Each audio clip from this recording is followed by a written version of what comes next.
So I'm going to talk about getting UX done. 3 years ago, two friends of mine, Caroline Jarrett and Steve Krug, they did a survey of usability professionals to examine why usability issues go unfixed. The most popular answer they received was that the issue conflicted with a decision maker's belief or opinion. The second most popular reason, not enough resources available to fix the problem. In other words, someone or some people felt that the problem wasn't enough to prioritize, wasn't important enough to prioritize. The third most popular reason, it was deferred until the next sprint. So again, someone decided the problem wasn't important enough to prioritize. It's frustrating that we face this, but I think it's somewhat expected given our role. Now, Mike Monterio, however you pronounce his name, one day I'll ask him, he came up with this definition of our role, which is a designer solves problems within a set of constraints. That wasn't enough for me. I kind of thought it was incomplete. So this is mine, updated version, indicating that we often have to help identify the problem we solve within a set of ever-changing constraints. But I still thought there was something missing, without authority. As indicated by Caroline and Steve's survey early on, we rarely have the final word on the design that's actually implemented. And in many ways, I think we're being set up to fail.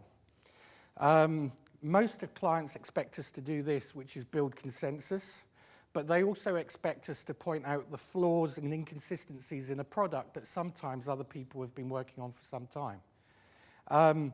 This is crazy. Who would be mad enough to take this on? Oh, hello, Jacob. Let's look at a typical project. You normally have 6 phases: enthusiasm, total confusion, disillusionment, search for the guilty, punishment of the innocent, reward and promotion of the non-participants. So it's very easy. We just act as non-participants. Yeah? And we can finish? No. Okay, it's unfortunately for us, we care. We're not very good at being non-participants. So what do? At first, I tried honesty. You know, it is always the best policy to tell the truth, unless, of course, you're an exceptionally good liar. I'm not, so I tried honesty. It didn't work out too well.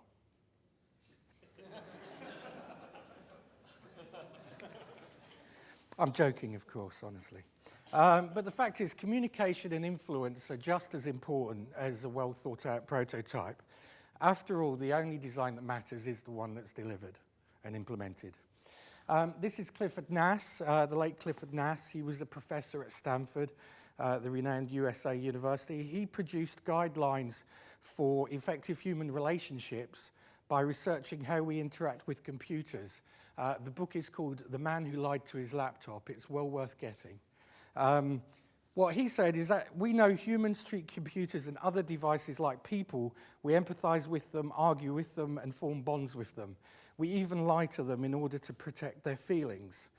So he used them in his experiments into relationships. And one of the things that he uncovered is that being labeled an expert or a specialist actually grants you all the persuasive power that an actual expert has. So you don't need to be one. But if you set yourself up for one, it does carry a lot of weight. So talking of that, you know, I'm writing a book about designing portfolios at the moment. This is my front page of my portfolio. And, you know, everything in my portfolio tries to communicate that I'm an expert. The idea being that, you know, when I go into the interview, hopefully, they have an idea, you know, they have an idea that I'm an expert. And I try to carry on with that. But I don't want to be an arrogant expert. Bring solutions, not problems. That's the first rule, I would say. Arrive in a room with ideas of how a problem can be fixed. Don't jump to them too soon, but be prepared.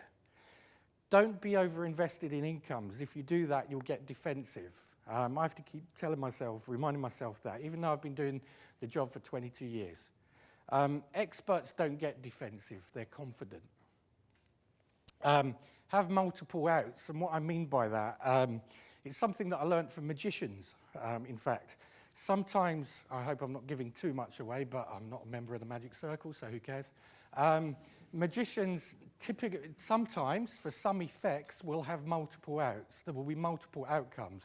And of course, the audience doesn't know this. So they see an outcome and they think, wow, that's brilliant. And it might be the third possible outcome that the magician had. So as UX designers, if we have a solution, we can try and anticipate what the possible constraints might be. We can shoot for the option 1.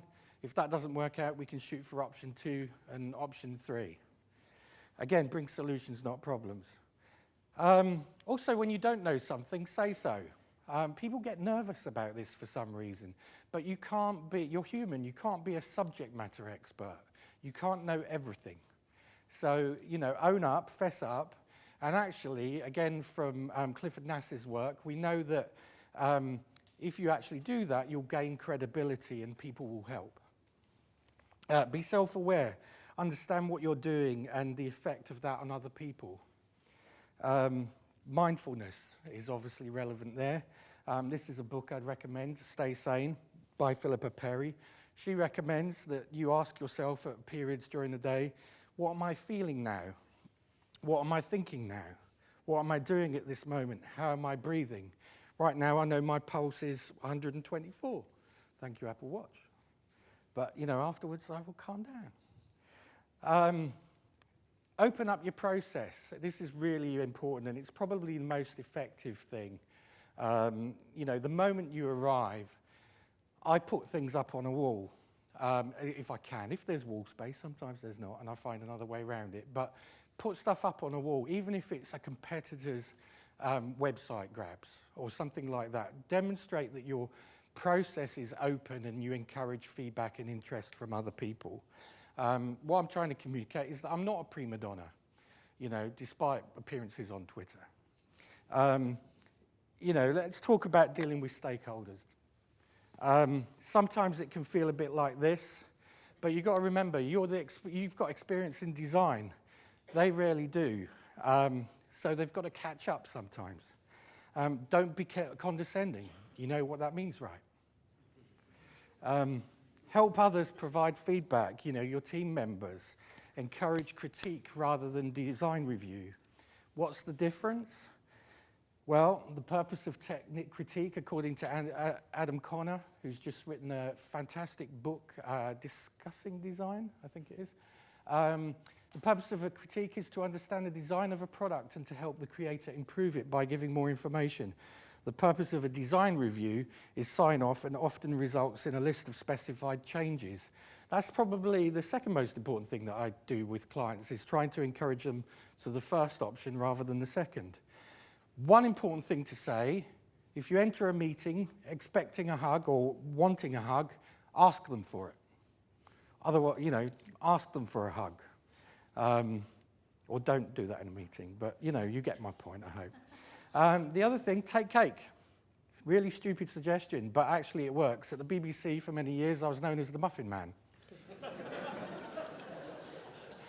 Because I took tiny muffins into the meetings, and actually they did, the sugar and everything did encourage energy and a positive attitude and all those kind of things. Some of my friends, UX designers in Atlanta, they make cakes and bring them along. It does work. When you present work, acknowledge everybody's input. Be generous. Sometimes if it feels appropriate, overplay somebody's role because you had to underplay them on another occasion. Explain how the design works for them as well as users. Stakeholders have feelings. They want to know that they've been heard. Praise others freely, but not yourself frequently. And at any time, regardless of accuracy, this is another one from Clifford Nass. He says that again, it encourages people to view you as an expert. But one thing, don't go overboard with the praise.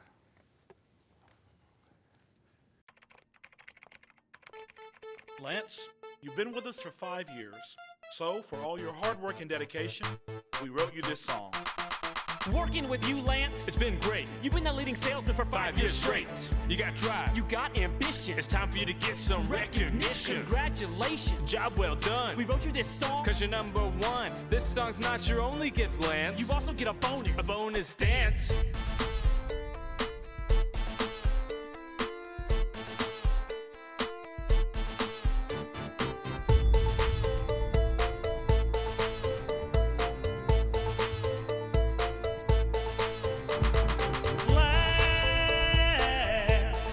Get up and dance.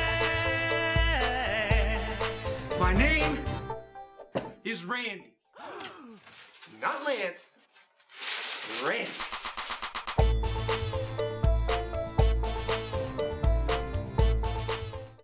It's a shame. If I'd known the jazz band was going to be here, I would have had them hang around a bit later and done that live.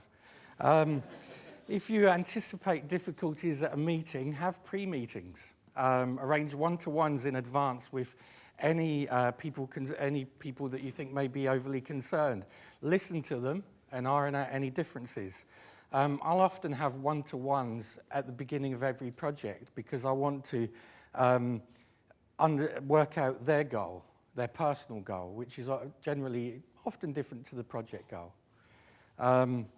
Send designs out ahead of time if you can, or you'll only get knee-jerk reactions. Avoid the big reveal is the message I have there. You know, if you're only getting knee-jerk reactions, you're being defensive. You're encouraged to be defensive in that situation. And really what you want is time to articulate the design that you and the team put together. And the more you talk with people and the more you avoid the big reveal, the less of a surprise it will be for them. So the knee-jerk reaction will be reduced. Never say you're wrong. I still need to work on this one. I really do. You can say things like, okay, do you think? And then, or what's your view on? And you provide the alternative. And that works a lot better than saying you're wrong. Criticize others with caution. Clifford Nass says, focus on what needs to happen when you criticize, the steps required to make things right. Don't place emphasis on the criticism. Give people room to speak. Take the time to stop and think things through from their perspective. Don't interrupt. Paraphrase what you've heard back to them. Sometimes be silent. Some people need things to think things through, and I mean be silent rather than ask questions. You know, they just need the time to catch up. Slow your delivery down. I have to do that with speeches. The last time I did this talk, it was twice as fast. Lose the jargon. What am I talking about? Well, I've got some examples from Harry Brignall, who you may well know. The cognitive load is too high. It's just plain confusing. This screen has such poor visual hierarchy. The screen is a cluttered mess, would be the real-world alternative to that. Enhance the call to action. Yes, make the button bigger. Trustworthiness is generally more persuasive than expertise.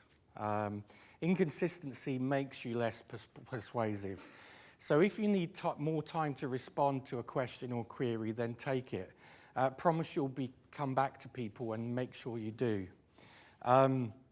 That's fair. You know, it's okay for you to not have the answer every time. Also, you might want to consider social styles. There have been a lot of books written on dealing with difficult people and workplace relationships and how to manage them. Most of them all go back to this book by David W. Merrill. It was written in 1981, still as true today as it was then. This is the model. It's 50 years old. It says essentially that there are 4 basic human social styles. The driver, who fast, intense, formal, risk taker, and they like to be in charge. The expressive, who are animated, impatient, creative. They generally really like to be the focus of attention. They're funny and a bit of a backslapper. Then you have the amiable, slow, easygoing, quiet, friendly, and inviting and forgiving. And then finally the analytical, who are slow, quiet, thoughtful, prefer to be on their own. It's a model for understanding other humans, and I recommend it. You might also want to consider learning styles. Activists is one learning style. Peter Honey and Alan Mumford identified 4 in total. Activists learn best by doing things. They tend to enjoy brainstorming, group discussions, and role play. Reflectors, they like to stand back and think about things. They want paired discussion, observing activities and taking time out. Theorists, they learn best from models. They like stories, statistics, and quotes. Pragmatists, finally, like putting ideas into practice. They're keen on discussion, case studies, and taking time to think about how to apply what they've learned. More simple thing, Jason mentioned this morning, watch your body language. That half of communication, as we probably know, is body language. I have terrible trouble with it. I'm always slouching in my chair, and I have to sit up. Smile, keep your gestures open, nod, look interested. Sometimes dominant eye contact is a really good thing.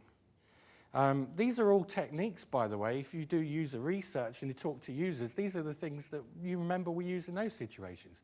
So use them when you're dealing with your team and stakeholders as well. Now, we face a real challenge with this stuff. A year or so ago, in fact, it's 2 years now, I got an email from a digital agency in London describing what an average day for one of their UX folks looked like. I took what they said and put it in my calendar, and it looked like this. Basically, meeting, workshop, lunch meeting, usability testing, meeting, beer. Now, the thing to point out, where is the time to think? You know, there's no time to think. And lack of time is our biggest enemy in terms of managing our relationships successfully and helping our colleagues to the best design solution. Steve Jobs, of course, was famous for spending weeks and weeks preparing his infamous Steve notes. We need to spend time, not as much as he did, but we do need to spend some. So I'd like to sum up. Listen to your colleagues, help them make the right decisions, be passionate about your work, avoid being defensive, listen, act as a consultant, make time to think. But of course, there's going to be times when you can't do all of these things, or when you do it and there's to no avail.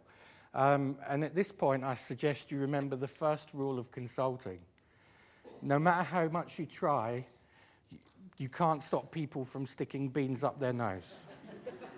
That's from Jared Spool. He got it from another consultant. And I'd also like to suggest you take a leaf from the stand-up comedian Sarah Milliken. She's got Millikens Law. If you have a hard gig, quiet to death, a struggle, whatever, you can only be mad and frustrated and gutted until 11 a.m. the next day. Then you must draw a line under it and forget about it, as going into the next gig thinking you are shit will mean you will die. Equally, if you nail it, slam it, destroy it, whatever, you can only be smug about it until 11 a.m. the next day. In the past, I've set an alarm so I could get up and gloat for the extra half hour. As if you go into the next gig thinking you are God's gift to comedy, you will die. That is Millikens Law, and it totally works. It means you move on quickly. I try to live by that. I have to adjust the timings to 9 a.m., but it works for me. After listening to me talk, you might be asking whether all this hard work is really worth it. It's a personal question that I hope you have a personal answer for. My own view is best summed up by a documentary film. It's not about a UX designer, or it is in a way. It's actually about an 85-year-old sushi chef, and the film is Jiro Dreams of Sushi.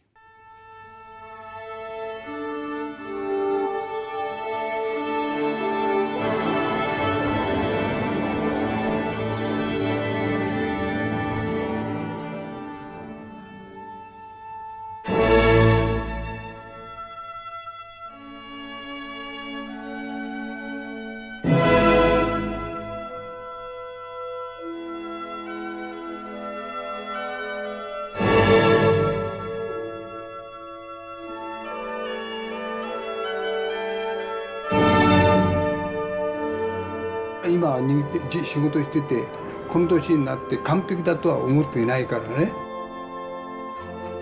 親さんまだ悔いがあるったらおかしいよでせがれがかわいそうだから早く譲ってあげてって。ずっと親さんがやっていければそれでいいんですけれども、そうはいかないですから、いつかは交代しなきゃいけないですから。そこまで頂上まで行けば完璧かも分かんないけど、じゃあこの頂上はどこかっていうと分かんないわけですよ。抜いてやっと並んだ。そのぐらいやっぱり親父の影響ってそんなもん。やりたが夢だったっていうのがありますよ。こうやったらいいんだなって夢でしょあれ。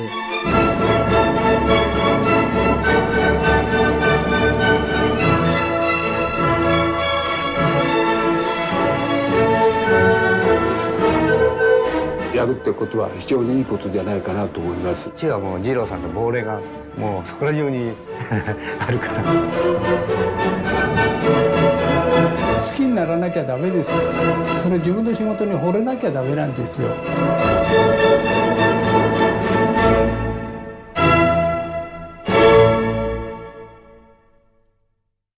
So it's a fantastic film, and that's it. Thank you very much.